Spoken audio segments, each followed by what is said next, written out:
നമസ്കാരം. Raf talk മലയാളത്തിലേക്ക് അവർക്കും സ്വാഗതം.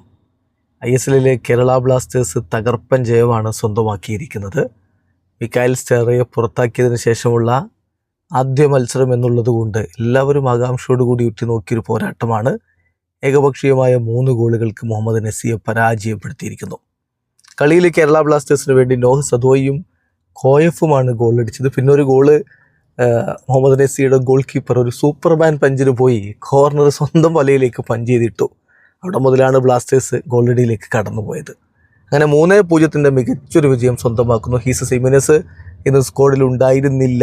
പകരം മുന്നേറ്റ നിരയിൽ കോമെ പെപ്രയും നോഹ് സദോയും അഡ്രിയാൻ ലൂണയും കോറു സിംഗും ഒക്കെ ഒരുമിച്ചാണ് ഇറങ്ങിയത്.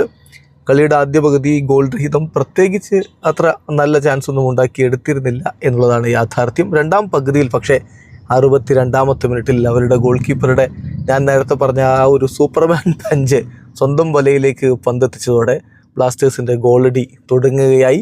പിന്നെ 80ാമത്തെ മിനിറ്റിൽ കോറുവിൻ്റെ ഒരു കിടിലൻ ക്രോസിനെ തുടർന്നാണ് നോഹ് സദോയുടെ ഗോൾ പിറക്കുന്നത്. ബ്ലാസ്റ്റേഴ്സ് 2-0 എന്ന രൂപത്തിലേക്ക് പോകുന്നു. പിന്നീട് 90ാമത്തെ മിനിറ്റിൽ അഡ്രിയാൻ ലൂണയുടെ അസിസ്റ്റിൽ നിന്ന് കോയഫ് കൂടി ഗോളടിച്ചപ്പോൾ 3-0 തകർപ്പൻ വിജയം തന്നെ ബ്ലാസ്റ്റേഴ്സ് ഇതാ സ്വന്തമാക്കിയിരിക്കുകയാണ്. ഏതായാലും ഈ ഘട്ടത്തിൽ ബ്ലാസ്റ്റേഴ്സിന് വിജയം അനിവാര്യമായിരുന്നു. അത് നേടിയെടുക്കാൻ കഴിഞ്ഞു.